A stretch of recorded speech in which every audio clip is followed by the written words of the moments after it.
Hey, good day, everybody. Welcome back to our Chavruta sessions, live from Jerusalem with Rabbi Chaim Goldberg of the Noahide World Center. We've been working on the 8 chapters of the Rambam, and I believe we're on chapter 5 today. Real exciting material. I encourage everybody in Noah to work this book into their repertoire, and it's just such a joy to have Rabbi Goldberg share with us insights from this material. So without any delay, let's just jump right in and say hello to the Rabbi. Shalom, Rabbi. I got James on the screen. Can you say hello so that we turn it over to you, Rabbi? Hey, it's good to see you. Long time no see. We missed Yeah, you. it's been a while. It's been a while since we had James on. Great Anyways, to come. Rabbi, we turn the class to you, sir. Okay, good evening, everybody. I hope everything is fine with all of you. We are still in the middle of a big war. I think that until we won't decide to go straight to the head of the snake, and the head of the snake is Iran, so we won't finish this occasion. I don't know. Also, what's happening in between Russia and Ukraine is a bit crazy. We need to pray. We need to pray. And the thing that we are doing in those classes and with this thing of the Noahide people, the Noahide World Center, is we're strengthening I will say, the spiritual side of the world. Now, there is I will say, some sort of illusion that that the spiritual side of the world is a bit more weak than the physical side. But it's a big illusion because the truth is the opposite. Everything is starting from the spiritual side, and this is what is giving everything in this world some sort of a meaning. Okay, I will give this as an example just to understand the situation. This world is being built up with 6 sides. It's a 3-dimension, and because of that, it's 6 sides. Okay, you have the right, left, forward, backwards, up and down. So it's 3 main, lines, but when you look at this, it's 6 sides. And the difference between things is not, I will say, the size of the things or the way that they are looking, okay? The difference is what is the spiritual idea of the thing. For example, a chair have one main spiritual idea, okay, that we will sit down. We're all sitting now on chairs. It's the same chair, even though part of those chairs in the one side of the United States, part of those chairs in another side of the United States, and there are chairs in Europe and the chairs in the Middle East. It's the same idea, the same concept. Okay, so the spiritual side of a chair is that we will sit down. And this also, it's also from in South America, in Africa. Okay, so we have it's the same idea. Okay, the spiritual idea that we have as a chair, we will find it in a lot of places, in all sorts of ways. Okay, some chairs are more fancy, some chairs are more less fancy, whatever it is. Also, inside the car, there is a chair. Now, the car is also being built up with 6, sides, 3-dimension. But the car have a different spiritual idea, okay? And this is where the spiritual idea is what is functioning and changing what's happening in this world. This is why we have 6 days and the Shabbat. I don't know if you thought about this. We learned it a bit in the Kuzari. We asked ourselves, okay, how come we have a week of 7 days? In all of the world, we disagree with so many things, but with the week, we have it in a 7-day week, and we all agree that this is Sunday and tomorrow will be Monday. We have no arguments about those things. But why only 7? If you look at our hands, we have 10 fingers, when we're counting today, we're counting with the cycles of 10, right? So why are we not doing a week of 10 days? You will tell me, but it's not going good with the month. No, it's not true. It's going good with the month. The month is 30 days, 29 days, 31 days. So we can do it 10 days, it's okay. Why are we doing 7 days? Why? What is the reason? It started somewhere. It started in chapter first in Genesis, okay, where we have a world with with 3 dimensions and 6 sides, like the cube, and there is the spiritual idea of the thing, and this is what is deciding what will be the function of this specific thing that we're holding, okay, with ourselves. I have the mouse here. You see the mouse? You see? Very nice mouse. Red one, so I won't forget it. Nowhere. Okay. The mouse has a different, I will say, concept, spiritual concept. So using it in a different way. There's a concept that we want with our hands to organize, the screen on the computer. So we're holding something very nice that is going good with our hand, I don't know if you know that there was, for a very long time, for 8 years, there was a person in India, okay? He was a doctor also, but never mind, he was a very smart person. He is. But he came to work and he was putting on his fingers, all sorts of things. So you'll be able to capture how exactly he's functioning in a normal day. And after that, they organized everything inside to the device of the phone that we have. And if you will take kids, 2 years old, 1.5 years old, 3 years old, and you will give them the device, you will see a magic. They know how to play with the device. You know why? It's very natural. So they build up the device in a way that it will be good for us. Now, these devices also have 6 sides, but it's being organized in spiritual ideas that it will be very convenient for everyone.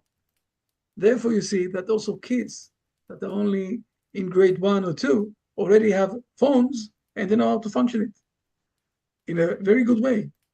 We, as an adults, a lot of times using them, asking their help to organize us in those devices, right? I can see Melinda and others are starting to smile. This is how it's working. Why? Because they organize everything for the youngest, a very natural thing. Fair enough. So this device have an idea and concepts. By the way, this device is we are old enough to remember that this device is putting inside a lot of things. You remember the phone that we once had with the string that it was connected to the wall? You remember that? So the device is holding the phone. One thing. The device is also holding the calendar. Remember that we had once calendar? The device is also holding the, what do you call it? The computer, 1 + 1 is equal to 2, whatever it is, a very fancy computer. This device is holding a lot of things inside. The calculator, yes. A lot of things inside, okay? So we just combine them together. So we have a concept. This is an idea that we have, a spiritual idea, and this is what is bringing us to this thing. And what we're doing here in this room, okay, is basically strengthening the spiritual side of the world with getting connected with the one, with the holy blessed God who created this world. It's like if you want to shut down the electricity of the country, you need to go to the place where they are creating this electricity. It's the same thing. We're getting connected. We're very close to God, who is giving life to this world. And we're all getting together and strengthening this spiritual side. And it's doing a lot of waves to the world to bring the world to a better place. And this is the best, I would say, the best way that we can do for fighting against this evil that we see today in the war not only in Israel, unfortunately, also in a lot of places. And this is also part of the ways that I will say strengthen the United States, for example, to go on one path, on a stronger path, very strong and very clear. I can say that I don't like it or I like it less, whatever it is. But the United Nations decided to go on a path. And we see today that everything is starting to move. So we are all, you can clap your shoulders and you say to yourself, we are strengthening this spiritual side and we are connecting with the source of life to give good influence to the world. Okay, so this is an opening statement. You asked me, how do I feel? This is how I feel. I think that I have a lot of, it's very honorable for me to be with this such of a group of people. And I thank you very much for doing this. And it's giving us a lot of strength and a lot of powers from week to week to come to meet you all and to continue on with this journey. Thank you very much. Now, let's dive inside to the 8 chapters. We are still in chapter 4, and we have 2 more points that we need to mention from chapter 4. The first one is almost obvious, but we need to say it. And the second one is a bit new and shocking, and then we will be able to move to chapter 5. What we saw till now in chapter 4, 2 things. First of all, we saw 2 main things, okay? A lot of details, but you will read it after that and you will see it. Point number 1 that we saw, and it's mainly in the beginning and the end of this chapter, is that behaving in the right way, okay? Not being too much, holding your money with yourself. On the other side, not spreading your money to everybody. Well, behaving in the right way. Don't be too much angry on one side, but don't forget that there are times that you need to show to your kids, to whoever it is, that you're a bit, frustrated with the way that they're behaving. All those things that we saw, all those behaviors, is basically getting you in touch with God, who is behaving in this world in the exact way. And we are imitating him. And in this way, we're getting close to him with our behavior. And I'm saying this not once, but almost every time that we're meeting one each other, there must be correlation between my mind, my speech, and my behavior. It can't be that I will come to the church, okay, once a week, I will say all sorts of things, but there is no any connection with my behavior, with the things that I'm stating that it's very important for life. There must be correlation between things, because we are one unit, we are one person, we are one. Okay, and by the way, if you look on the 8 chapters, this is how he's starting chapter number 1. The person is one unit. Therefore, we need to have correlation between things. So the second point that we saw, okay, is this balance all the time, to be in the right balance between things, not to be on one side, not to be on another side. And just like we need to be in a balance in the body, in the physical side that we have, we need to also to be in the balance with the spiritual side that we are behaving. Now, I want to dive to another 2 points in chapter 4, okay? So let's share the screen, let's go inside. Let me see that I'm in the right place, supposed to be. Okay, I need to go a bit before that. Just a moment, let me see. Okay, we need to read these, please. Okay, please, Dan. From all of that we have stated. Okay. From all that we have stated in this chapter, it is evident that it is man's duty to aim at performing acts that observe the proper mean, and not to desist from them by going to one extreme or the other, except for the restoration of the soul's health by having recourse to the opposite of that from which the soul is suffering. So, just a moment, sorry.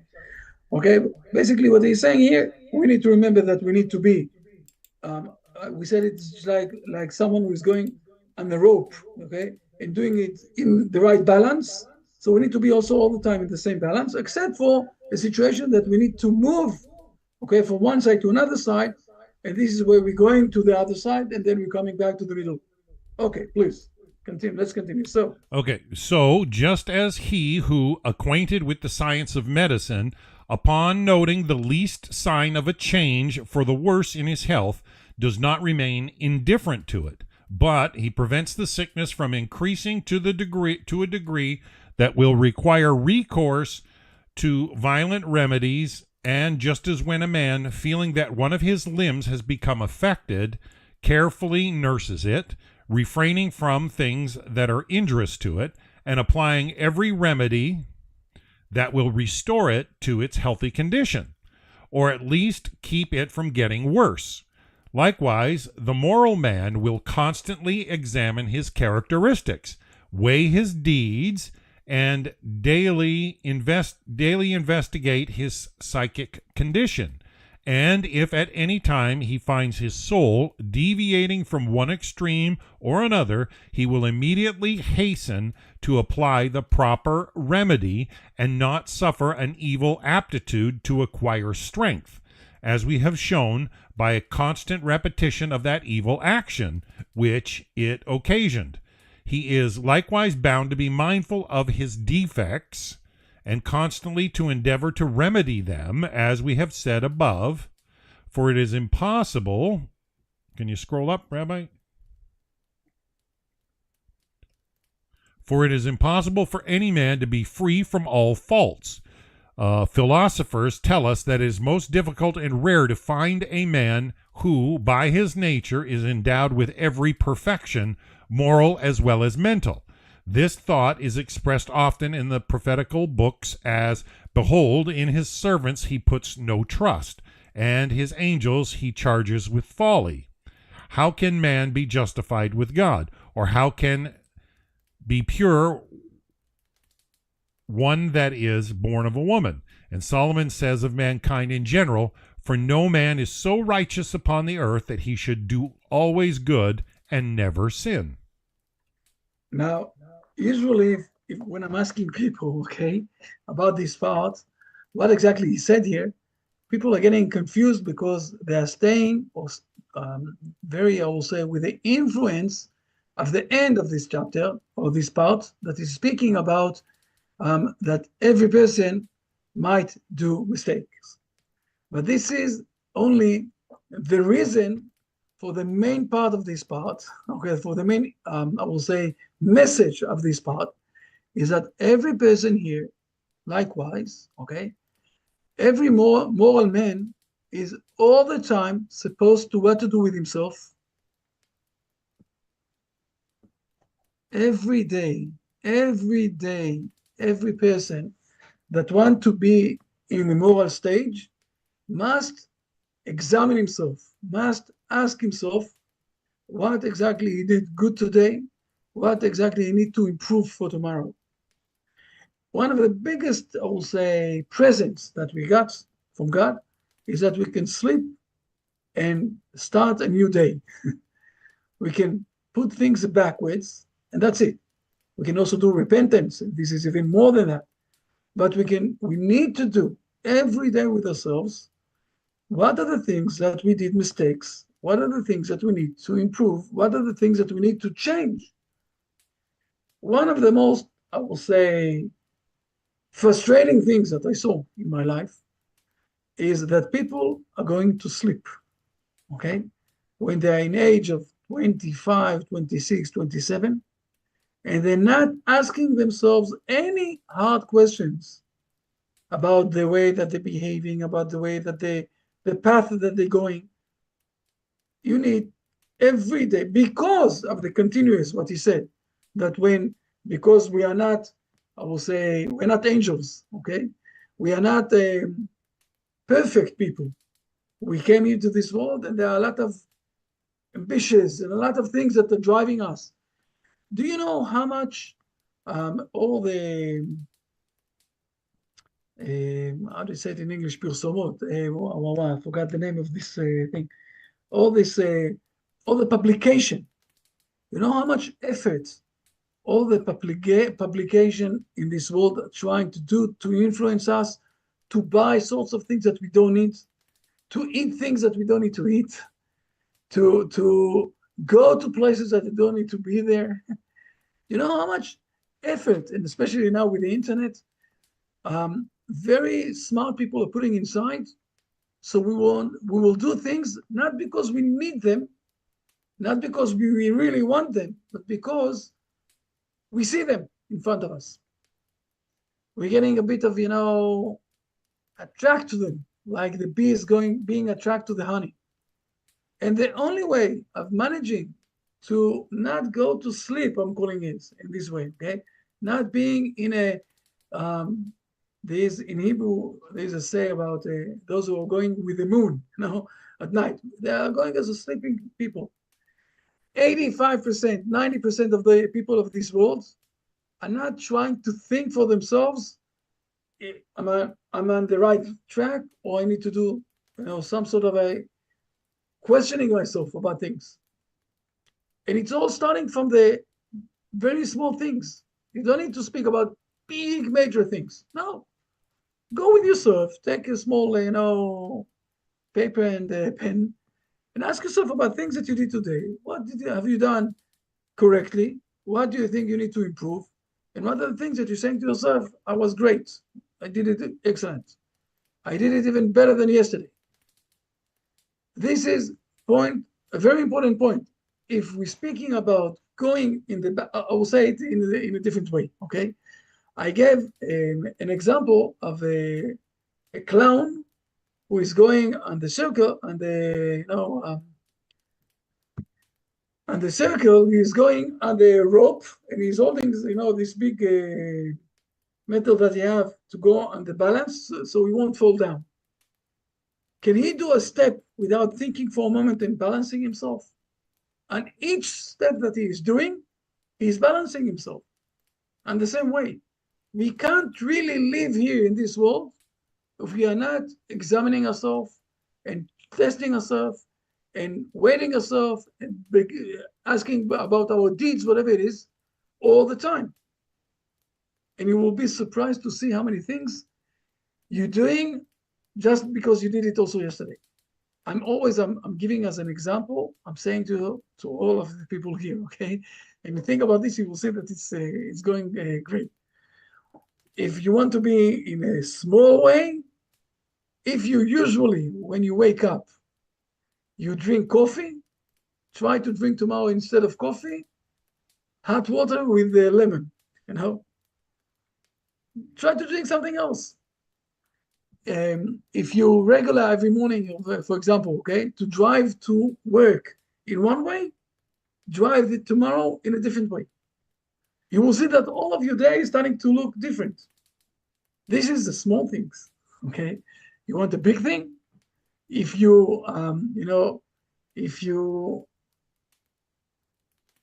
when you, let's go, those who have spouses, okay, those who have the second side of themselves. Usually, people are sleeping, going to sleep. Well, the right bed is mine, the left bed is my husband's, okay? Or the opposite way. Try to exchange. You will be surprised that most of the time, people don't want to even to exchange even once, even not even one night. I'm saying true things, okay? It's unbelievable. But if you will do it once, just one night, okay? Suddenly, you will wake up and you will start to question yourself about a lot of things. This is how it's working. In actions, do things a bit different, and you will see that you can start to examine a lot of things in your life. Now, there are a lot of things that you need that it's okay? But, and we said this also, okay? The Maimonides also said it. And we know from the science today, okay? We need 30 days, or it depends. Some are saying only 24 days or 28 days. You need something like between 25 to 30 days to change a habit with yourself. For example, if something is always annoying me, and you want to move away from that, you don't want to be annoyed from this because you're behaving in a very hard way when you're getting annoyed. So you need 28 days to do with yourself all sorts of, waking up to do this specific thing that is annoying you and not to be annoyed. After the 28 days, you will be regular with this. It won't bother you anymore. You will laugh that it once bothered you. But you need, first of all, to decide that you're tackling this and that you're going to fight it. And the way is by examining yourself. And this is the point that the Maimonides is saying here. Just like person who is going on the rope is all the time, every step is examining himself to do it in the right way. And the same thing, this is what the Maimonides is telling us to do.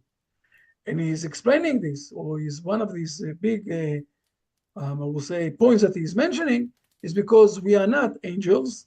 We are born from the mother's womb, our mother's womb. Therefore, for sure, we're going to do mistakes.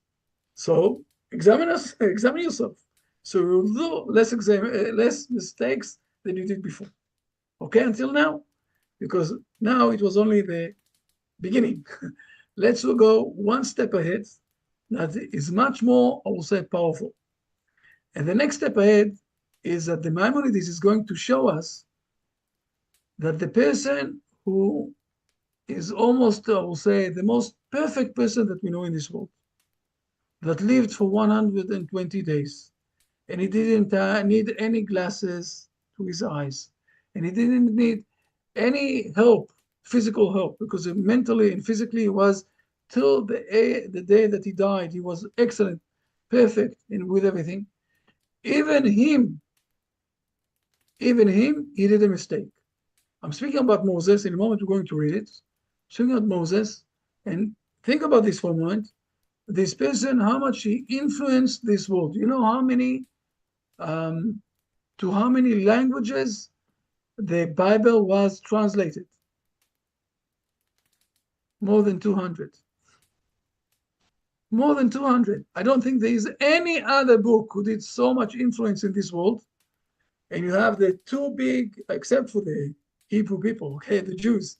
You have the two big religious, okay, the Christian and the Muslims that are referring to this book.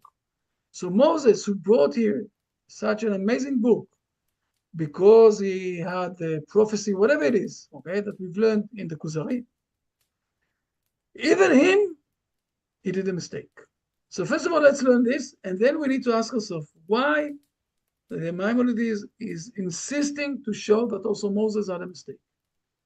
Okay, and this is the bonus that you're going to get on this learning of today. So let's first of all read it, what the Maimonides is explaining. What was the mistake of Moses? Okay, it's a bit long, but let's go. Let's go, please. Done. Okay. Thou knowest also that God said to our teacher Moses, the master of former and latter ages, because you have not confided in me to sanctify me, because you rebelled against my order at the waters of Meribah, because you did not sanctify me. All this, God said, although the sin of Moses consisted merely in that he departed from the moral mean of patience to the extreme of wrath, insofar as he exclaimed, Hear now, ye rebels, etc. Yet for this God found fault with him, that such a man as he should show anger in the presence of the entire community of Israel, where wrath is unbecoming. This was a profanation of God's name, because men imitated the words and conduct of Moses, hoping thereby to attain temporal and eternal happiness. How could he then allow his wrath free play, since it is a pernicious characteristic arising, as we have shown, from an evil psychic condition? The divine words, Ye Israel have rebelled against me, are, however, to be explained as follows. Moses was not speaking to ignorant and vicious people, but to an assembly, the most insignificant of whose women, as the sages put it, were on a plane with Ezekiel the son of Buzi. So when Moses said or did anything, they subjected his words or actions to the most searching examination.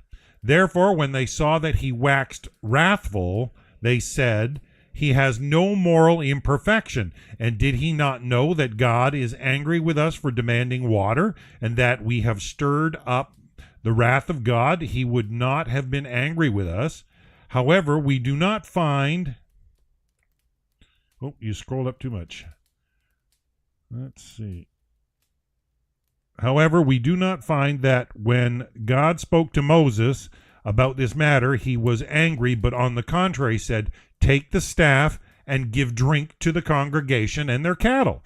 We have indeed digressed from the subject of this chapter, but have, I hope, satisfactorily solved one of the most difficult passages of Scripture, concerning which there has been much arguing in the attempt to state exactly what the sin was which Moses committed. Let what others have said be compared with our opinion, and the truth will surely prevail. First of all, at the end, he's stating something very interesting. He's saying that someone who sent me, Helen, I think, no, right? Helen sent me. I don't remember. I will look after that. No, so sorry, not Helen. But someone sent me also the part of this thing. There are something like 11 explanations exactly what was the sin of Moses. This is one of the explanations. Okay, the explanation here is that Moses was showing anger, okay, instead of being with a bit of patience, while God didn't have any anger on the Hebrew people. And the sin was that everybody saw Moses and they knew that Moses is the perfect person. And they said to themselves, if Moses is angry with us, it's because God is angry with us, because he's always bringing the words of God to us. And it wasn't the situation. God wasn't angry with the Israeli people. So God said to Moses, you messed up. You did a mistake. And this is the explanation that the Maimonides is explaining why Moses didn't what God was very angry with him. And because of that, he got punished and he didn't came to the Hebrew state. There are another 10 explanations. Okay. What exactly was the sin of Moses? I want to go to something a bit else. For me, it's important. I'm not going to argue with the Maimonides. This is the explanation of the Maimonides. It's a very known one. Maimonides is saying Moses wasn't supposed to get angry with the Israelite people. He didn't have any reason to do that or to be angry. Fair enough. My question is why the Maimonides is so much putting here. And he's saying at the end, we have indeed I'm sorry, I'm looking at all of yours. You are indeed we have indeed, okay, discreet from the subject of this chapter, because he's speaking about Moses instead of speaking about the balance. Okay, so why is it that he came inside of this issue? What was it so important for him? For the Maimonides is to say that even Moses did a mistake. Even Moses sinned in front of God. Even Moses sinned in front of God, and because of that, he got punished that he won't go to the Hebrew land.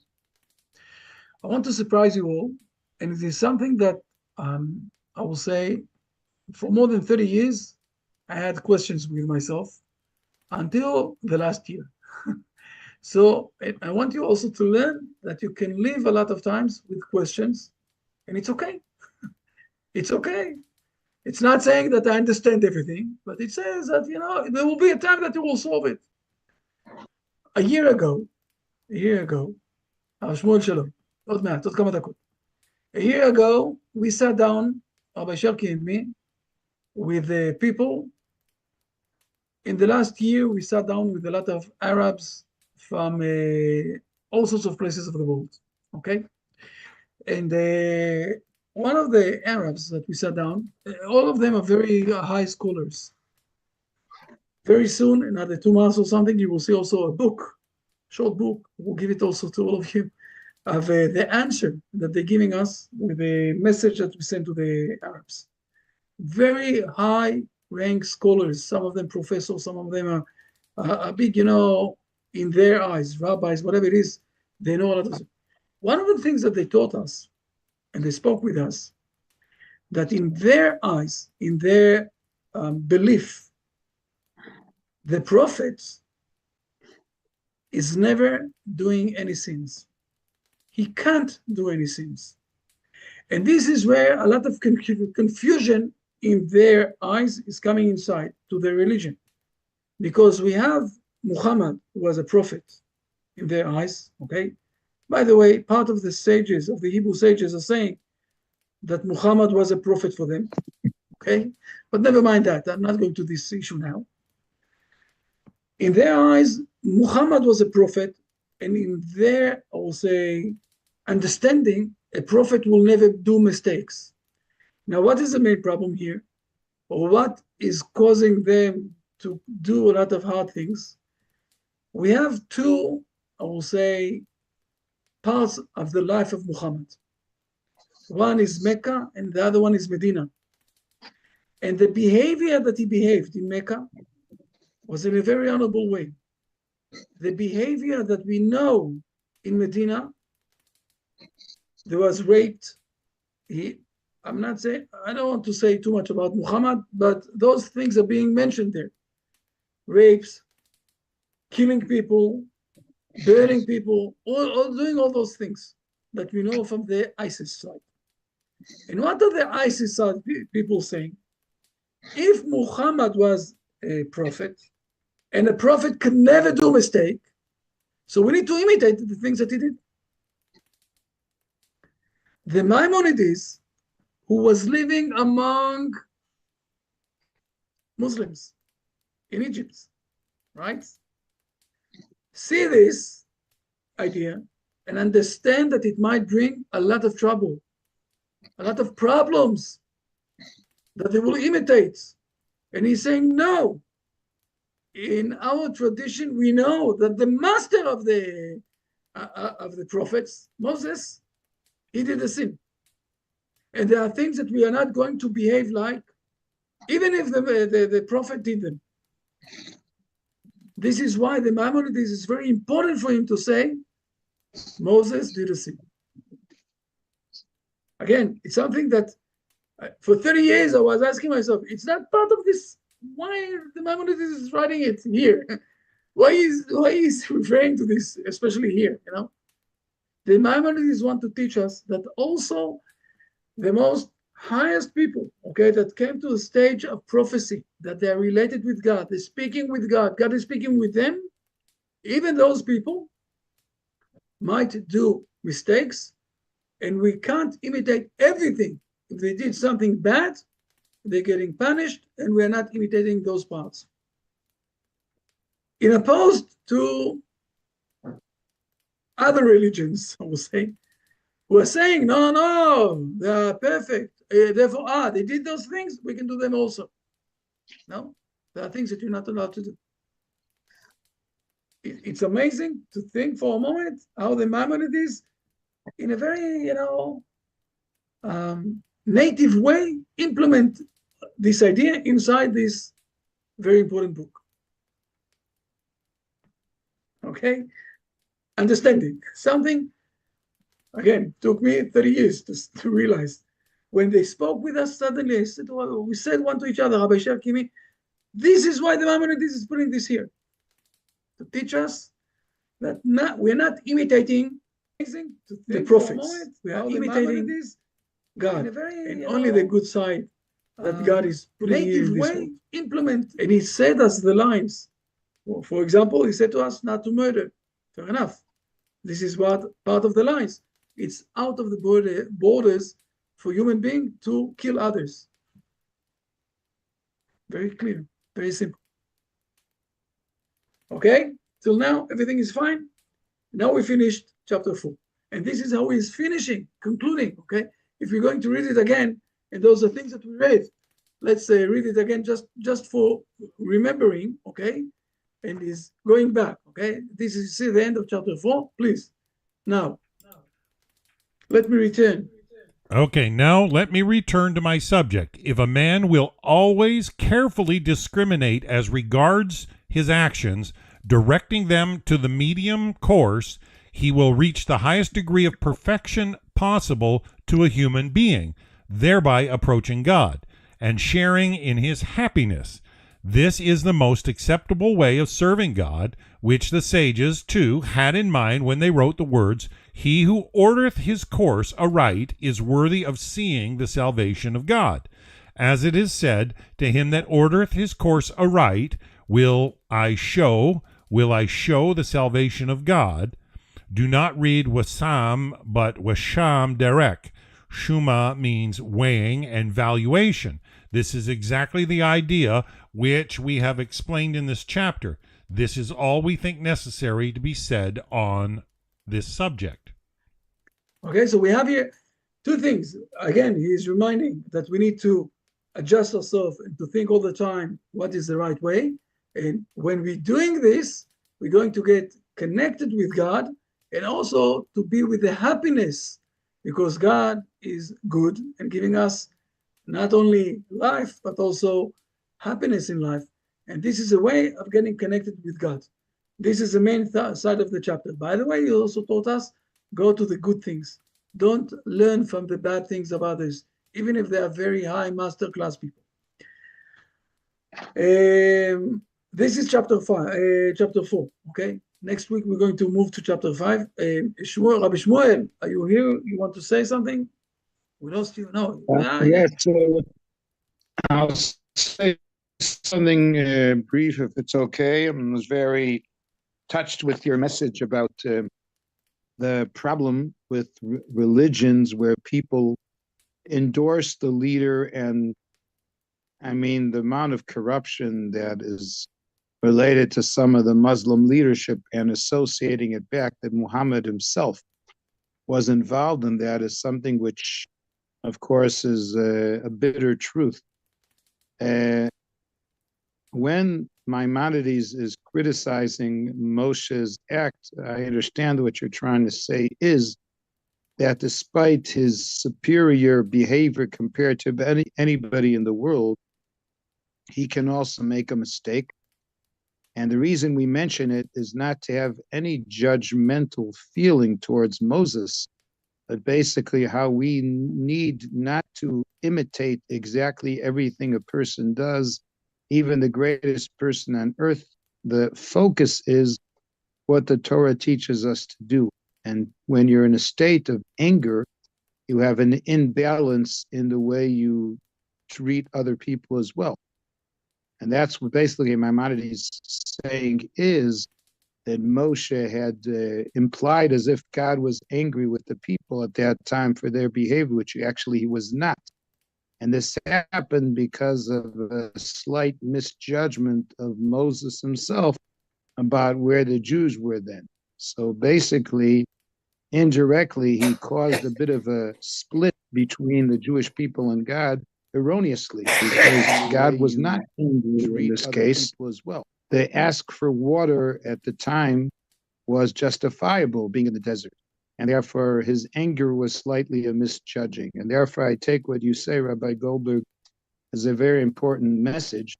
Here you see the greatest person in history who can also make a mistake. So even when we try to follow the greatest of people, it's not that we automatically do a cut and paste of everything. I'd just like to add to that, and I'm sure you agree with that, that also gives an additional strength in the idea of freedom of choice, which is one of the main important parts of this 8 chapters of Maimonides, because you can't penalize or reward a person unless he has a freedom to choose. Even if you would want to take Moses as the greatest potential model that you have, like you're saying, Rabbi, we have to still make our own choices, because sometimes even the greatest person can make a mistake. And King David made mistakes, and King Saul made mistakes. And these were very dignified and important people. And therefore, what we have to focus always in is what is the real truth. And the problem, which I believe Maimonides is highlighting, is that when you don't take the middle path and you tend to a certain extreme, that imbalance is what causes you to get angry. It causes you to make a misjudgment of others, because when you take something to an extreme of your own, you lose that general pathway. I believe that's something we need to take into our lives as well.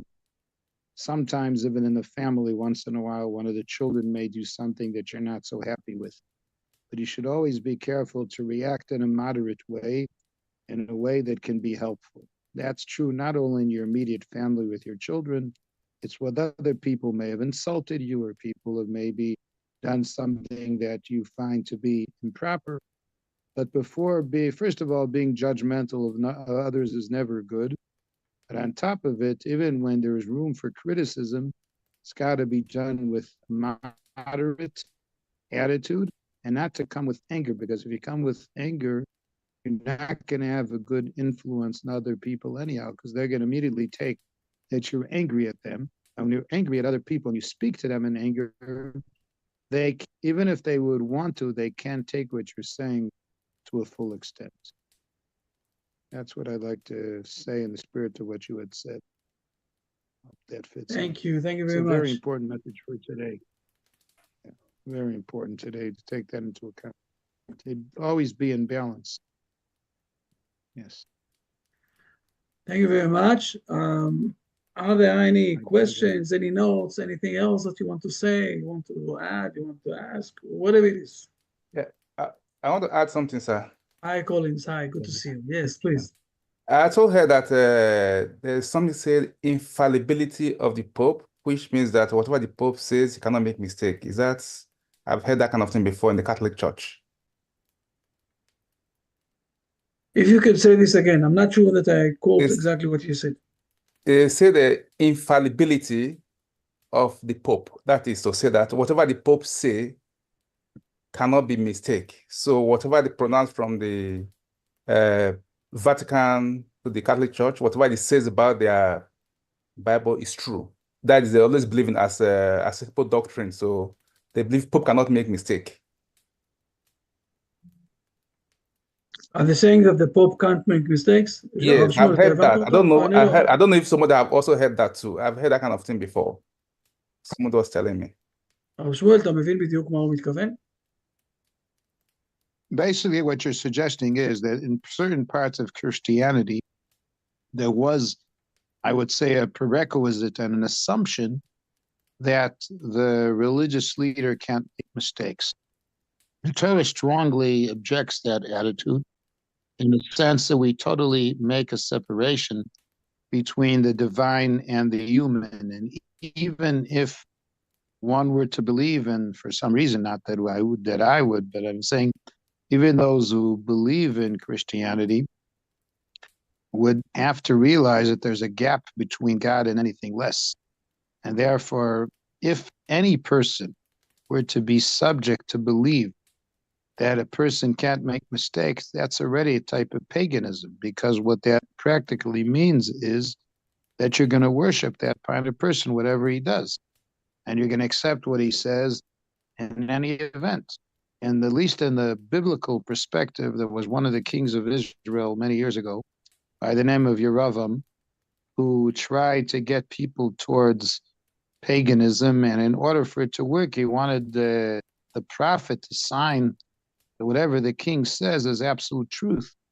And he realized that that kind of behavior can lead to corruption.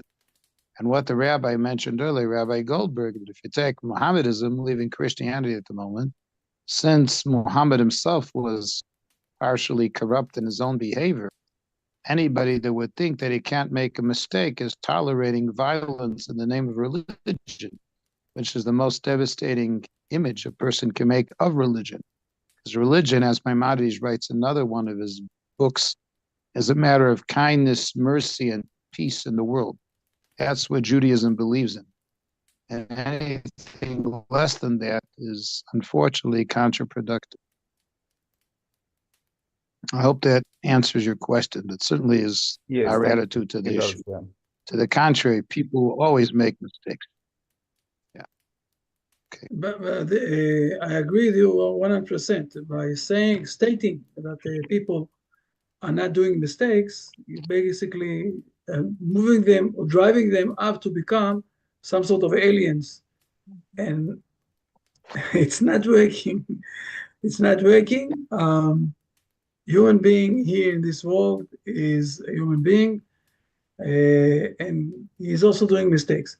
The other side of this is that a lot of times we see people that we really appreciate and we admire, whatever it is, and they're doing sins, and then we're saying that all of what they believe is also corrupted, and it's not true. What they believe and what we admire and what we appreciate is good things. They are good things, but we disagree with the mistake that he is doing. And we need to do the separation between a mistake, that it might be that someone is doing a mistake, and the right things. Okay? The Torah, for example, is pure gold. And if there is something that we don't understand, it's not that the Torah is not good or is not right. We are not on the level to understand it. Those are the words of God. So we need to understand this is also part of this, I will say, concept of what we have and what is driving the world. Okay, thank you, Collins. Okay, anyone else? Anyone that want to ask? Yes, Matityahu, please. We can't hear you. Great Matityahu that is coming from Poland. Woo! Great. Yes, please.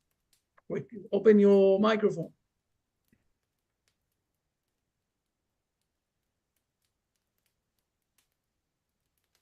Can you hear me? Can you hear me now? Now we can hear you, yes. Okay. Hi, everyone. I have a question about my Rambam. So he talks about different character traits and how to work on them. I mean, that we should work on them and straight for the middle path, right? And so are we supposed to, because it's not clarified yet maybe, but are we supposed to work on one trait at a time? Like, let's say a focus on anger, because this anger and pride and arrogance are among the most despicable traits that he mentions. So should I just pick one and focus on it at once, or should it be like a few of them at the same time? It's very hard to answer for the group, okay, because it's a very individual question. And it depends on each one of us, and depends what is the most hardest one, what is the most less hard, and it might be also different. By the way, the Maimonides here is giving, if I remember correctly, 7 or 8 examples, not only 2. Okay, if you will read the full chapter, you will see that there are 7 or 8 principles of behavior that the Maimonides is giving, what is one side, the other side, and the middle side. And to give an answer for a question like that, it's a bit hard because it's a very, very individual situation. There are things that are very essential, and you need to work on them by yourself, or first of all. And there are things that you can work also together. And it really depends who is the person, what is the situation. And on the personal side, always you can do an appointment with someone, that understands a bit these things, and to discuss with him about yourself and to decide, how is your step is going to be. But I like to think of it like driving a car, Rabbi. When you drive a car, you've got multiple things going on. Like you've got your speedometer, you've got to monitor, you've got your temperature gauge, you've got your RPM gauge, you're also got multiple pedals. Sometimes you got a manual transmission, and you've got to work multiple things. So when you're dealing with your own life, think of it more like when you're driving a car, Matityahu. You've got to be aware of all the gauges and the surrounding road. And so as we venture through life, everybody's in a unique circumstance and situation, like on a different road, if you will, and we all have different tools. Some cars don't have as many gauges as others. I've got one button on my car which allows me to access multiple other gauges when I'm driving my car, but everybody in life has their own capabilities. And often I find a lot of circumstances and situations are to bring things to our awareness and forefront. It's like if you're driving a car and you get a warning light come on, where it says stop the car, or you're low on gas and the fuel light comes on, you've got to get to a gas station. So I like to think of it more like that. So yeah, hope that helps. I understand. Thank you. That actually would say that it's a very commendable attitude to think about doing things gradually and consistently. And I think the approach that you are suggesting for yourself to take each time a feature is actually praiseworthy. I think, as the Chacham Dan had mentioned with the car, you try to do, in this case, too many things at once, you may fall between the cracks. But as you mentioned, the three very fundamental features which are extremely negative, especially extra arrogance and anger. So I don't think you're that type of person. But if you were to have that, that would be something that I would definitely praise of trying to focus on that. In other words, take something, go with it all the way. It'll give you a lot of encouragement to continue. If you try to do 5 things at once with this, it'd be much more difficult, I think. Generally, I mean, of course, Rabbi Goldberg is right in saying that it's individual, but it may be, if that's what you feel for yourself, that may be the right decision, actually. May I help? Yes. Okay. And this, I'm going to keep it on me. I think universally, people feel resentment. I know I do. And for me to deal or cope with it, and I'll step back a little bit. I used to live with resentment for years. That's all I felt. But what I've learned to do is to trace it back to examine, where is this coming from? And it's usually because I'm not getting what I want. Somebody's got something that I want. I want my wife to be different. I want this person to be different. And it has to do with me trying to control the outcome. I want it to become me. I want me to be in charge. I don't want anybody to be any different than me or have anything else. Jealousy, greed, you know? So what's the opposite of resentment? The antidote is acceptance or love. But you can't get there until you change yourself. So how do you practice that? You accept the fact that you're human, you're imperfect. Everybody feels like you do. They're not going to be any different than you. They're all struggling. And go, you know what? I'm wrong. I'm the guy that's wrong. Nobody's going to change for me. I have to change. I've got to act differently. And how do you do that? You practice the opposite of resentment, and that is to practice love and forgiveness. First, of myself. Forgive myself for having this feeling because I don't like it. And to accept that in the future, I'm going to have this resentment again or some other kind. You asked a few minutes ago if I work on this character defect, will it take care of the rest of them? I have found for me that there's a domino effect. Once I knock this one down and I practice its opposite, it takes care of the rest of it. It just does. It's important for me to take a look back on my day at the end of the day and say, well, what did I do? What did I do with my day? How did I behave? Now, I'm not suggesting that you can do it and you do it perfectly, but you could start doing it. It isn't magic. It just isn't magic. I don't know if you're married or not, but my wife is annoying. You know? Be careful. This is for all of the world. She knows that I tell her she's annoying, you know. She tells me I'm annoying. She wants me to stop and go in the kitchen and get something for her. Well, my brain says, why don't you do it yourself? That's not good. I'm being called to be of service to her. So whether I like it or not, if I want a relationship with her, I get up and do it. Dan, what were you going to say? Your point is like it's like a domino effect. If you get in the habit of working on your shortfalls, little by little, it becomes part of your lifestyle to amend your shortfalls, and it's about turning your growth curve in the right direction. You don't want to be one that lives with the shortfalls, because it brings about problems. And so,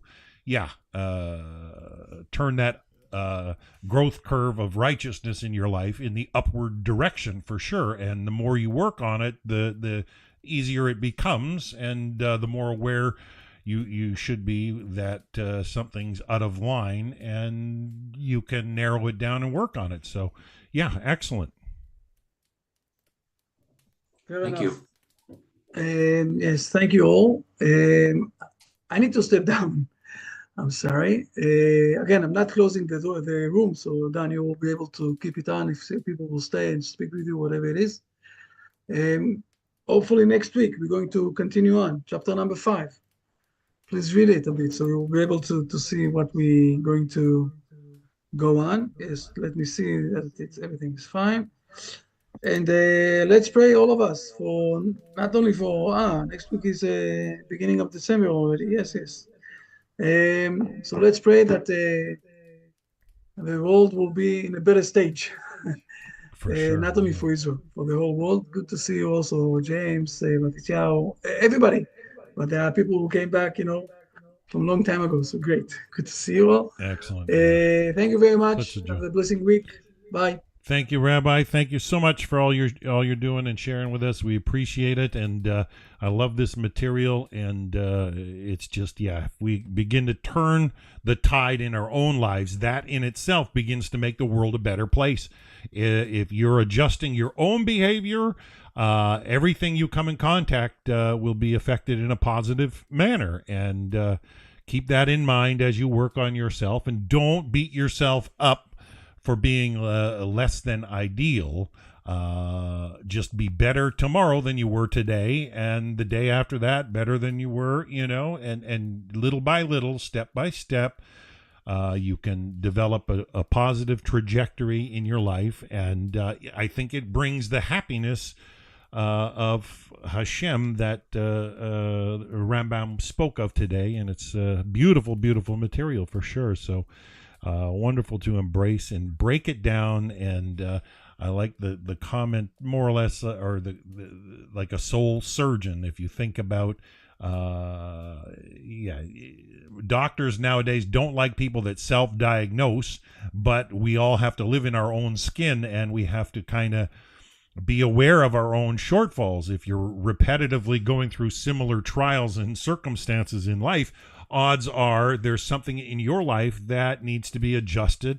I like how he spoke on the comment of anger. In my younger days, I was accused of being maybe a little too angry or coming across that way. And I don't know, often I found a lot of people, if they feel intimidated, they tend to lash out unnecessarily defensive. And I've always found it frustrating, and we see this more and more in our modern time with leftist ideology that's delusional. But realistically, we are responsible for how we function in this world. And if you're careful and cautious with your function in this world, and you do your best to be the best version of you in this world, you can have a positive effect. And I believe that that's the basis of the Torah message for sure. And you can do that. You can improve and be a better version of you tomorrow than you were today, and the day after that, and so on and so on and so on, and grow and develop happiness in your life. And it's a joy. So hopefully you're getting something out of these classes. I appreciate Rabbi Goldberg taking the time out of his very, very busy schedule to host these classes with us. And feel free to like that video out there, folks, or share it. And we are aiming to be back with Chapter 5 next week. Chapter 4 was a long one. We've had to spend a few weeks, but it's well worth it. I remember doing Pirkei Avos with the one rabbi, and when you get to chapter, or the 33rd part of a one it gets to be long-winded, but to go through 3 sessions to break through chapter 4 in this critical work, I find this book is just, 8 chapters of the Rambam. It was one of my favorites. I did the course online, about 25 years ago, and ended up buying the book, and it's turned into a very, very bedrock basis for legitimate Musar, if you will, ethical morality. And so, I don't want to get long-winded, but we will be back next week, and I am planning to be back in about an hour and 25 minutes with Rabbi Carmi Ingber is definitely on today.